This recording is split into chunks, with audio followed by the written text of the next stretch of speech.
Halo semuanya, balik lagi bersama gue di Review After Rest. Kali ini, sesuai dengan pertanyaan aku ya, di tab community, kira-kira bakalan ngebahas apa ya? Jadi sesuai dengan pertanyaan tersebut, dan juga teman-teman semuanya, Sobat After Rest, yang udah ngevote ya, makasih banget.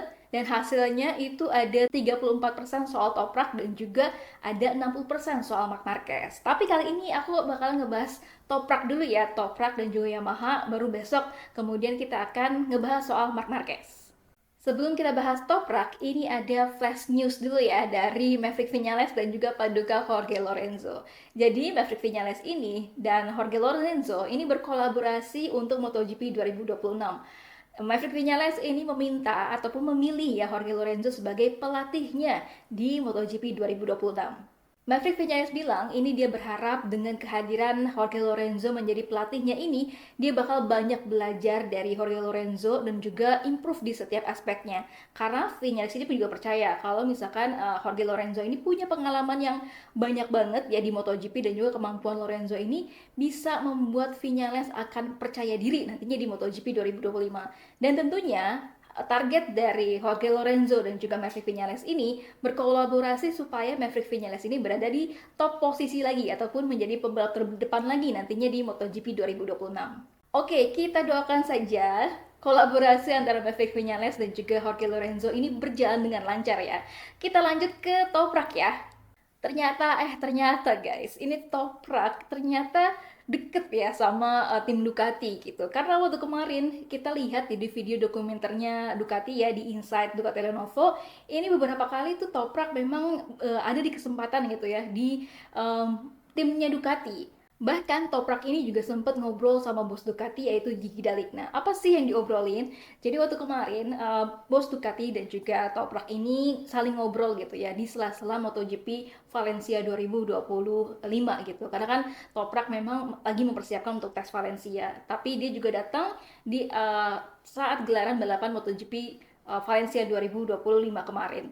Ini Toprak bilangnya kalau dia juga sempat agak curhat ya sama Gigi Dalikna, sampai akhirnya Gigi Dalikna bilang dia percaya gitu ya kalau misalkan Toprak tuh bisa di MotoGP dan relax aja gitu, relax aja, nggak perlu terburu-buru, nggak perlu gerasak gerusuk untuk bisa langsung menguasai motor MotoGP, dia bilang gitu. Dan kalau kita lihat ya, kalau Toprak bilangnya kita tuh lihat banget ya ternyata pembalap MotoGP tuh gapnya deket-deket banget gitu, karena dia waktu kemarin mungkin di FP1 atau di kualifikasi ya, dia melihatnya memang sedikit banget gap-gap antara para pembalap yang berada di posisi 1 sampai ke 6 kayak gitu. Kalau nggak salah waktu kemarin itu di 1 menit 28, sekian detik gitu. Jadi beberapa pembalap, ada 6 pembalap yang segitu gitu. Jadi catatan waktunya. Dan ini juga akhirnya membuat Toprak tuh bertanya-tanya, ini kok para pembalap MotoGP gapnya deket-deket banget ya gitu. Sampai akhirnya Gigi Dalik, nah ini juga menjawab gitu. Gigi menjawabnya bahwa ya memang di MotoGP itu harus membutuhkan beberapa kilometer gitu untuk menjaga jarak dari para pembalap yang berada di belakangnya gitu. Dan yang menurut dari Gigi Daliknya yang menjadi sebuah hal positif ataupun hal yang membedakan gitu ya para pembalap dengan pembalap lain adalah gaya balapnya masing-masing gitu. Dan Gigi ini bilangnya kepada Toprak ya, mudah-mudahan aja gitu, dan dia yakin Toprak ini bakal bisa beradaptasi sama MotoGP, kemudian juga punya gaya balapnya yang sesuai gitu sama dirinya sendiri, dan juga bisa mengendarai motor MotoGP gitu. Dan sampai akhirnya Toprak pun juga berharap gitu ya, dia bilang I hope so, dia bilang gitu. Nah, ada pula ini momen menarik ketika Toprak lagi foto bareng ya sama Nicola Bulega dan juga timnya saat mau di balapan gitu ya, lagi di starting grid gitu. Terus udah gitu ini ada Herfon Cheryl dari bos KTM langsung ngeledekin Toprak gitu. Dia bilang, breaking news nih gitu. Karena kan dia mau ngeledekin Toprak ada di Ducati gitu, ada di timnya Ducati. Sementara kan Toprak sebenarnya join ke MotoGP di Prima Pramac Yamaha gitu ya.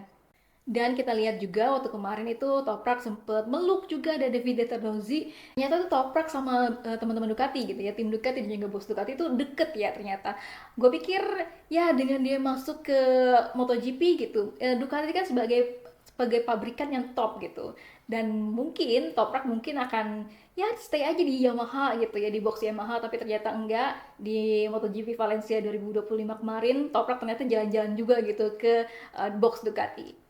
Nah, seperti yang kita tahu ya teman-teman, karena Toprak ini join ke Yamaha karena dia akan membela tim Prima Pramak Yamaha-nya di MotoGP 2026. Dan waktu kemarin juga udah tes Yamaha, yaitu Yamaha V4 di tes Valencia 2025 kemarin. Dan Toprak ini kemarin berada di posisi ke-18 ya di tes Valencia. Dan tapi Toprak ini menjadi pembalap kedua tercepatnya Yamaha setelah Fabio Quartararo dengan catatan waktunya itu 1 menit 30,66 detik. Sementara untuk Fabio Quartararo ini di 1 menit 29,927 detik. Ini Toprak kalau bisa dibandingin dengan para pembalap-pembalap Yamaha lainnya selain Fabio Quartararo ya, kayak Jack Miller dan juga Alex Rins, ini performanya lebih bagus Toprak ya, karena Toprak itu berada di posisi ke-18, sementara untuk Jack Miller dan juga Alex Rins itu berada di posisi 20 dan juga 19. Jadi Alex Rins 19 dan Jack Miller ke-20. Performanya Toprak ini juga diamati gitu ya, atau dinilai juga sama bos Pramac Yamaha yaitu Gino Borsoi. Ini Gino Borsoi juga sempat terkesan dengan apa yang dilakuin sama Toprak gitu di tes Valencia pakai Yamaha V4. Dan terutama terkait dengan cara kemampuan pengereman Toprak pada Yamaha V4. Menurut dari Borsoi, ini dia bilang Toprak bisa beradaptasi dengan sistem rem dan juga gaya pengereman ala MotoGP. Meskipun ini perlu penyesuaian ya antara gaya balapnya Toprak yang memang udah selama ini di USBK dan dengan gaya stopinya, dengan gaya agresif pengeremannya gitu ya, tapi dia bisa istilahnya menguasai dari Yamaha V4 kemarin. Dan kemarin tuh Borsoi juga sempat kasih tips ke Toprak ya, bahwa kalau ngendarai motor MotoGP tuh jangan terlalu direm keras gitu. Jadi lembut-lembut aja untuk ngeremnya sampai akhirnya dia bisa mengendarai ataupun mengendalikan motor Yamaha V4-nya. Tapi ini juga ada komentar dari yang terbaru ya, dari manajernya Toprak Razgatlioglu, yaitu Kenan Sofuoglu yang sebagai mentor dan juga manajer Toprak, yang menilai bahwa hasil tes Toprak di Valencia tes kemarin yaitu lebih lambat 1,5 detik daripada pembalap terdepan gitu ya, Raul Fernandez di Valencia tes kemarin, itu memang belum menjadi apa ya performa terbaiknya Toprak, karena ada beberapa alasan dari Toprak sendiri yang akhirnya membuat Toprak tuh belum mampu untuk berada di posisi-posisi teratas atau kayak mencatatkan waktu yang oke lah ya. Kenan ini bilangnya Toprak itu masih belum mengeluarkan apa ya gaya balap khasnya, dia belum mengendarai seperti Toprak yang dia kenal.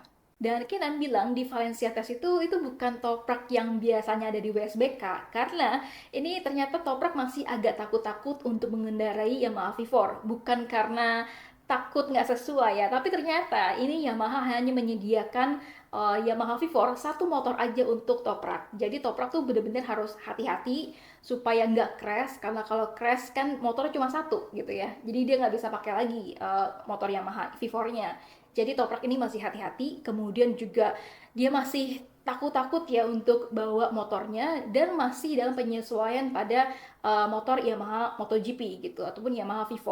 Dan sebelumnya ini memang padahal kalau kita lihat ya, dan juga kita tahu sendiri Toprak itu punya gaya balap yang agresif. Dan kalau teman-teman tahu ya, mungkin juga ada salah satu sobat after race gitu yang pakai apa namanya komentar di tab community gitu. Ini Mbak, apa namanya, stopinya ala Toprak nih kayak gini gitu. Nah, itu bener banget ya teman-teman. Kalau misalkan kita lihat gaya balapnya Toprak ini bener-bener stopi alias gaya pengereman yang kuat gitu. Kemudian juga sliding dan ngepushnya yang bener-bener keras gitu ya, pun hard. Ini juga diakui sama Kenan Sofuoglu gitu. Karena inilah sebenarnya yang menjadi apa gaya balap sebenarnya dari Toprak Razgatlioglu. Dan waktu kemarin di Valencia Test ini gaya balap khas Toprak sama sekali nggak keluar.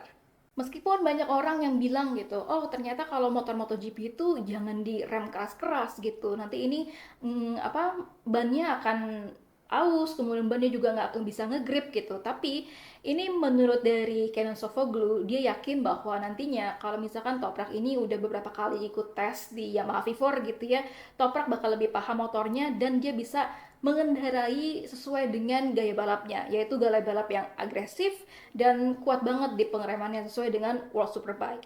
Jadi waktu kemarin intinya kalau di Valencia Test itu Toprak nggak nge-push, dan juga karena satu, takut motornya crash karena kan cuma punya satu. Kemudian juga dia masih menyesuaikan diri pada ban Michelin, dan juga berusaha untuk mengerti dulu nih sama motor MotoGP khususnya di Yamaha V4.